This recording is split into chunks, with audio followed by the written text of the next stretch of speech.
MBBS in abroad. Apollo MedSkill 6 years of MBBS program will be completed in 35 lakhs only. Sir మీరు ములాఖతులు చాలా చూస్తుంటారు మీ సర్వీస్లో. Inner ములాఖత్ అవ్వచ్చు, outer ములాఖత్.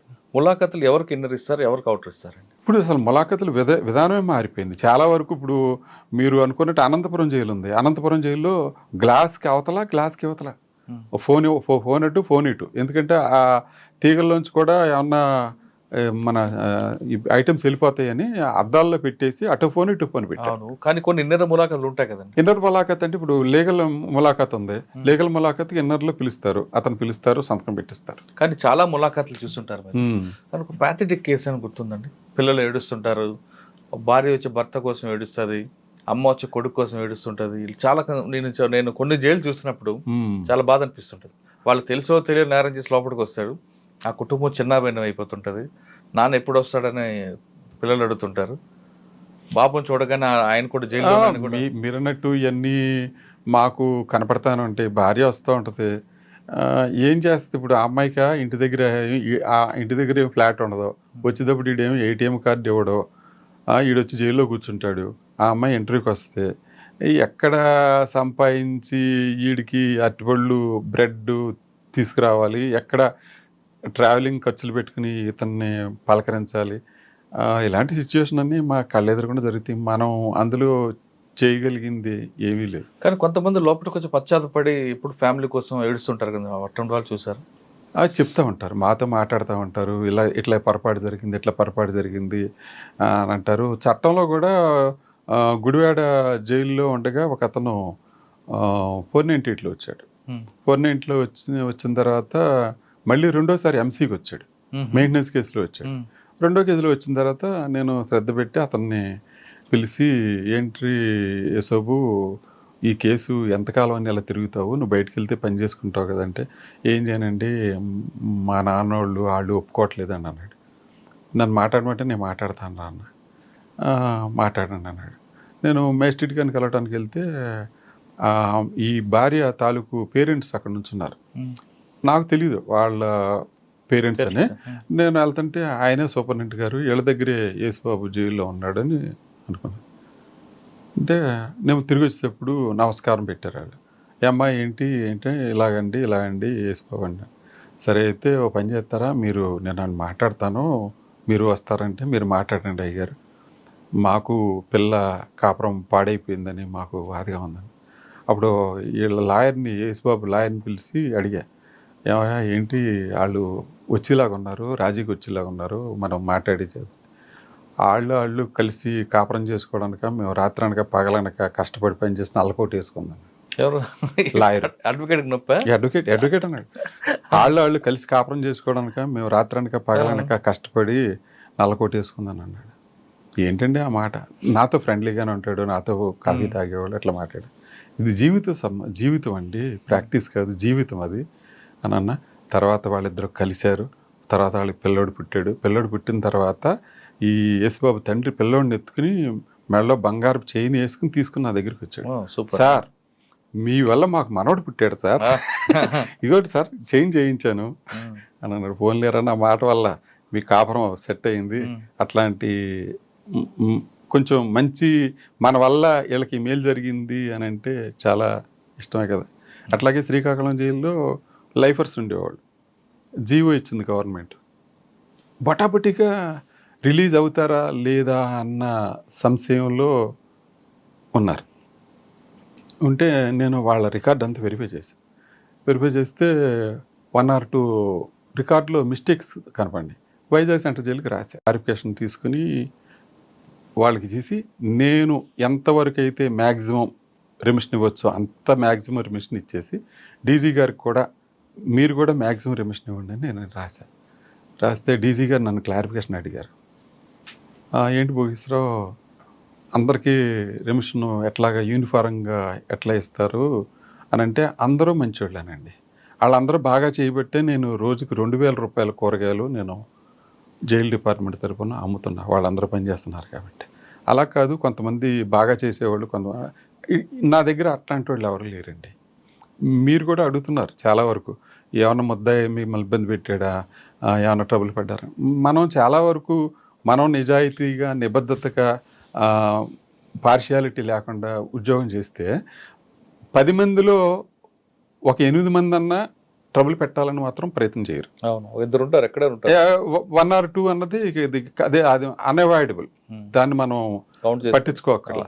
అప్పుడు ఈ ఇద్దరికి కూడా 8 మందే సమాధానం చెప్తారు. ఇలాంటి వాడు కనుక మనకు లేకపోయినట్టయితే ఈ వ్యవస్థ భ్రష్టు పట్టిపోద్దురా అని అందులో ఆ ఇద్దరిని ఈ 8 మంది చెప్పగలుగుతారు. సార్ రెమిషన్ ఎలాగిస్తారండి అసలు? రెమిషన్కి రూల్స్ ఉన్నాయి సార్. రూల్స్ ప్రకారంగా కిచెన్లో పనిచేసే వాళ్ళకి ఒక రెమిషను, బయట క్లీనింగ్ చేసే వాళ్ళకి ఒక రెమిషను, గార్డెన్లో పనిచేసే వాళ్ళకి ఒక రెమిషను, అట్లా ప్రిస్క్రైబ్ స్కేల్ ఉంటుంది. ఆ స్కేల్ ప్రకారం ఇస్తారు. ఏదైనా రెమిషన్ 1/3 ఆఫ్ ది సెంటెన్స్ మాత్రం మించకూడదు. సపోజ్ 3 సంవత్సరాల శిక్ష ఉందనుకోండి, 1 year కంటే మించకూడదు అట్లా. కానీ జైల్లో పనిచేసిన ఫ్యాక్టరీలో కానీ లేదంటే మీరు చెప్తున్న వ్యవసాయంలో కానీ ఒక ఖైదీ పనిచేస్తాడు అనుకోండి, రోజుకి అతనికి ఎంత ఇస్తారు వేతనం? వేతనం అప్పట్లో తక్కువే ఉండేదండి. అదే రోజు రోజుకి మారిపోతూ ఉంటుంది. అది వేతనం అంటే ఆ ఉత్పాదకతో సంబంధం పడ్డ వేతనం కాదు కదండి. అతనికి పని కల్పించాలని బాధ్యత గవర్నమెంట్ది. అతనికి ఏదో ఒక యావిగేషన్లో అతనికి పెట్టడానికి అది బయట వచ్చి లేబర్తో పోల్చడం అన్నది మాత్రం సరే, లేబర్ యాక్ట్ ప్రకారం సరే అయితే కాదు. సార్ ఫైనల్గా చెప్పండి, మీరు సర్వీసులకు వచ్చినప్పుడు డిపార్ట్మెంట్ ఎలాగుంది? రిటైర్ అయ్యే సమయానికి డిపార్ట్మెంట్లో మార్పు వచ్చిందా లేదా? చాలా వరకు అండి, చాలా వరకు. అసలు ఇంకోటి ఏంటంటే, నేను సర్వీస్లో జాయిన్ అయిన తర్వాత కూడా 98లో కూడా మేము తమిళనాడు వెళ్ళాము. తమిళనాడు వెళ్ళినప్పుడు సెంట్రల్ జైల్లో కాన్విక్ట్ ప్రిజన్లకు కూడా సీలింగ్ ఫ్యాన్లు లేవు. లేకపోతే మేము డిఐజీ గారిని అడిగాం, ఏమండి మా దగ్గర రిమాండ్ ప్రిజనర్స్ కూడా సీలింగ్ ఫ్యాన్లు ఉంటాయి, మీ దగ్గర కాన్విక్ట్ ప్రిజనర్స్కి అది లైఫర్స్ కూడా సీలింగ్ ఫ్యాన్లు ఇవ్వలేదంటే, వాళ్ళ కాన్సెప్ట్లో వాళ్ళు ఏమన్నా, ఆ డిఐజీ గారు ఏమన్నారంటే, వాళ్ళ సీలింగ్ ఫ్యాన్ ఎత్తి ఇంటికి జైలుకి తేడా ఏముంటుందండి అన్నారు. అది వాళ్ళ కాన్సెప్ట్. కానీ అప్పటికే మాకు నిజంగా చెప్పుకోవాలంటే చాలామంది ఆఫీసర్లు అందరూ దీని మీద మేధోమథనం చేసి ఈ స్కేల్ మార్చడానికి ఒకటి, డైట్ మెనూ మార్చడానికి ఒకటి, ఈ హైజెనిక్గా ఫుడ్ ఎలా పెట్టాలన్నది నిజంగా చెప్పాలంటే, మినరల్ వాటర్తో బియ్యం కడుక్కుని మీ ఇంట్లో పెట్టుకుంటారా సార్? శ్రీకాకుళం జైల్లో మినరల్ వాటర్తో కడిగి పెట్టేవాడు. ఎందుకనంటే మామూలు నీళ్ళు, మాకు మినరల్ వాటర్ రోజుకు 3000 లీటర్లు వస్తుంది. అది ఖైదీలు అడిగారు నన్ను, ఎందులో సార్ అసలు ఎందులో పెట్టమంటారు? అరే ఎందులో మళ్ళీ ఆ నీళ్ళు పెడుతుందని మినరల్ వాటర్ పెట్టు. అన్నీ బాగుంటాయి కానీ ఫ్రీడమ్ ఒకటే ఉండదు. అన్నీ బాగుంటాయండి. అసలు జైల్లో పేపరు, టీవీ పేపర్ ఇస్తారండి. పేపర్ ఇస్తారు, ఏదో ప్రిస్క్రైబ్డ్ ఉంటుంది. ఒక 4గురికో 6గురికో పేపర్ తీసుకోవాలని ఉంటుంది. అట్లా పేపర్ ఇస్తారు. క్యారమ్ బోర్డు ఉంటుంది, టీవీ ఉంటుంది.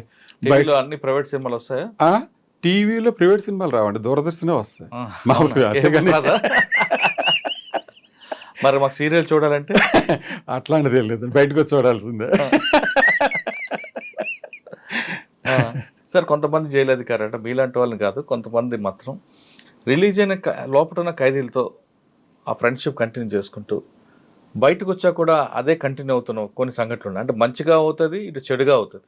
మంచిగా అయిన వాళ్ళు వీళ్ళ కుటుంబాల్లో ఫంక్షన్కి రావచ్చు, లేదు చెడుగా ఉన్న వాళ్ళు బయటకు వచ్చి నాకు జైలు సూపర్, నాకు ఫ్రెండ్ అంటూ మీకు బెయిల్ ఇప్పిస్తానో, లేదు జైల్లో బాగా చూసుకుంటానో ఒక మరో రకంగా ప్రలోభాలకు గురి చేస్తూ ఒక క్రైమ్ చేస్తుంటారు. ఇప్పుడు మీరు చెప్పిన మాటలోనే సమాధానం ఉంది. ఏంటంటే అలా ప్రలోభాలు చేస్తే రేపు పొద్దున్న రిస్క్ ఎవరికే?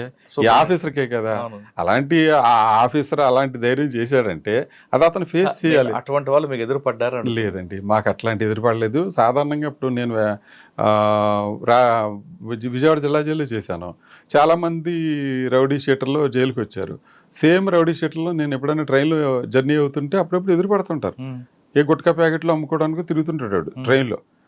సార్ నమస్తే సార్ అంటాడు. లోపల ఎంత నా మీద కోపం ఉన్నా బయట అట్లా ఎవరో ఏం ప్రవర్తన. మేము కూడా రూల్ ప్రకారం పనిచేసి, ఇప్పుడు ఆవిడ దగ్గర మినరల్ వాటర్ పెట్టుకున్నాను, అది రూల్ ప్రకారం యాక్ట్ చేశాను. అందులో అతను అఫెండ్ అవ్వాల్సిన అవసరం లేదు. నా ఒంటి మీద యూనిఫారం ఇచ్చి నాకు జీతం ఇచ్చి నా పెళ్ళం బిడ్డలు పోషించుకుని డబ్బులు నాకు వస్తున్నప్పుడు నా ఉద్యోగం నేను చెయ్యాలి కదా. దానికి అతను ఫీల్ అవ్వాల్సిందే ఉంది. సార్ ఫైనల్గా చెప్పండి, ఈ డిపార్ట్మెంట్ రావాలనుకున్న వాళ్ళకి మీరు ఇచ్చే మెసేజ్ ఏంటి? డిపార్ట్మెంట్ బాగా ఒక మోటివ్ తోటి వచ్చి ముద్దాయిలకు మార్చుకోవాలి. ఈ సమాజంలో మనకు కూడా బాధ్యత ఉంది. ఈ సమాజంలో మార్చి ఆ సమాజంలో ఏదైనా డీవియంట్ బిహేవియర్ అయిన వాళ్ళని వాళ్ళు మార్చే అవకాశం ఉంది అని అనుకుంటే ఇందులోకి వచ్చి చేయొచ్చు. బయట మిగతా డిపార్ట్మెంట్ లాగా పొలిటికల్ ప్రెషర్ అయితే మా మీద ఏం ఉండదు. ఎందుకంటే మేము జ్యుడిషియరీ కింద పనిచేస్తాం కాబట్టి ఏ పొలిటికల్ లీడర్ కూడా మమ్మల్ని ఎవరో డిక్టేట్ చేయరు. ఎవరైనా ఫోన్ చేసినా కానీ మా రూల్ ఇంతే, బెయిల్ వస్తే వదిలిపెడతాం, మీరు అడ్మిషన్ రావాలంటే అడ్మిషన్ రావాల్సిందే లోపలికి, అంతేగాని ఇంటికాడ ఉండి అడ్మిషన్ తీసుకోమంటే కుదరదు.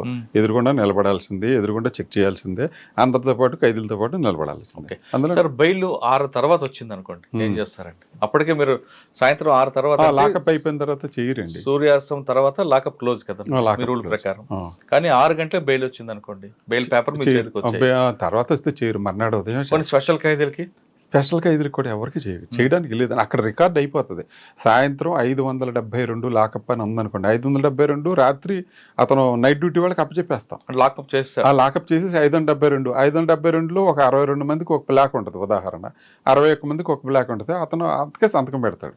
ఈ నైట్ రిటర్న్ కోర్టులు వస్తాయి, ఆ కోర్టులు వచ్చినప్పుడు వేరే చోట లాకప్లో వేస్తారు. తెల్లారుజామున మళ్ళీ 572 ప్లస్ ఇది ఒక 5 రిటర్న్ కలిపి 577కి అన్లాకింగ్ రిపోర్ట్ చెప్పాలి. అంతేగాని వీళ్ళని తీసుకొచ్చి అందులో యాడ్ చేయరు, నైట్ టైం లాకప్ ఓపెన్ చేసి అని చేయరు. కానీ బెయిల్ వచ్చిందని, బెయిల్ పేపర్ వచ్చింది అనుకోండి 7 గంటల మీ చేతికి, అప్పుడు వస్తే మళ్ళీ మర్నాడు ఉదయం అండి. మర్నాడు బయట పంపించినప్పుడు ఖచ్చితంగా టిఫిన్ ఇచ్చి పంపిస్తారంట. ఎందుకు? ఆ పొద్దున్నే టీ తయారైపోతుందండి. పొద్దున్నే టీ తయారైపోతుంది. ఇప్పుడు సబ్జెక్ట్ ఉంది ఉదాహరణ, సాధారణంగా పేదవాళ్ళే వస్తారు కానీ డబ్బు ఉన్నవాడు ఎవడు రాడు. సరే పేదవాడు వచ్చాడు, పొద్దున్నే ఆడు మామూలుగా ఒక హోమ్లీగా పొద్దున్నే లేచి ఆడు బెయిల్ వచ్చేసిందంటే వెంటనే పరిగెత్తిపోవాలి. మామూలు స్నానం చేస్తాడు, మళ్ళీ బట్టలు వేసుకుంటాడు, పాత బట్టలు ఉంటే మడత పెట్టుకుంటాడు, అన్నీ పెట్టుకుని ఉంటాడు. కిచెన్లోకి వెళ్ళి టీ అయితే టీ తాగుతాడు, టిఫిన్ కూడా తినేస్తాడు. ఇప్పుడు ఎందుకు విజయవాడ జిల్లా జైల్లో ఉండగా ఈ రౌడీ షీటర్లు ఈ చోరీ కేసులో వీళ్ళు ఎవరన్నా మళ్ళీ వచ్చారనుకోండి, వాళ్ళు దాదాపు ఒకసారి ఇప్పుడు బెయిల్ మీద బయటికి వెళ్ళి మళ్ళీ 4-5 రోజులకి వచ్చాడంటే ఎందుకు మీకు డెఫినెట్గా లోపల జైల్లో ఉంటే చక్కగా వెయిట్ పెరుగుతాడు, గ్లామర్ పెరుగుతాడు, అందులో అనుమానం లేదు. టెన్షన్ ఉండదు, చక్కగా టైమ్లీ ఫుడ్, బ్యాడ్ హ్యాబిట్స్ ఏమి ఉండవు, ఆల్కహాల్ ఉండదు, గుట్టగా ఉండదు, ఏమి ఉండదు, చక్కగా ఉండేది మొక్కలో గ్లామర్ వస్తుంది. వీడు రిలీజ్ అయిపోయి మళ్ళీ పోలీస్ స్టేషన్ మళ్ళీ మా దగ్గరకు వస్తాడు చూసారా, ఇప్పటికి ఫోటో పెడితే బోల్డ్ తేడా కనపడుతుంది. అసలు మామూలుగా జైల్లో కొత్త అంటే అతను ఒక ఇంటికి వస్తున్నట్టుగా అట్లా ఫీల్ అవుతారు అనమాట కొంతమంది. పాత నేరస్తులు. షేవింగ్ ఎవరు చేస్తారండి జైల్లో? షేవింగ్ చేయడానికి మా బార్బర్ ఉంటాడు, అందులోనూ వీళ్ళు కూడా అసిస్టెంట్ గా చేసుకుంటారు. అంటే ఒక బ్లేడ్ ఒకరికి ఇస్తారా? బ్లేడ్ లేదండి, మనిషికి బ్లేడ్ ఇస్తారు. రికార్డ్ పరంగా ఆ బ్లేడ్ తీస్తున్నప్పుడే ఒక వ్యక్తి మీద ఉంది, నా మీద కోపం ఉంది అనుకోండి, అలాగే అందరికీ ఎవరు కదండి రేజరా, అందరికీ ఎవరు కదా, అందరికి ఇస్తే మీరన్నట్టు అది చాలా ఏదైనా రిస్కే కదా సార్. ఆఫీసర్ ఎవరు ఉద్యోగం మీద ఎవరు ఇబ్బంది పెట్టుకోరు కదా సార్. మీకు నమ్మకస్తుల వ్యక్తులకే ఇస్తారు. అంతే. బట్టలు ఐరన్ చేసుకోవడం, అది బట్టలు ఐరన్ చేసుకోవడానికి ఒక దోబీ ఉంటాడండి. ఆ దోబీ సాధారణంగా రాజమండ్రి సెంటర్ జైలు ఉంది, అందులోనే దోబీ ఖానా అని వేరే ఉంటుంది. అందులో ఇస్త్రీ చేస్తారు, ఇస్త్రీ చేసినందుకు డబ్బులు తీసుకుంటారు, అట్లా చేస్తారు.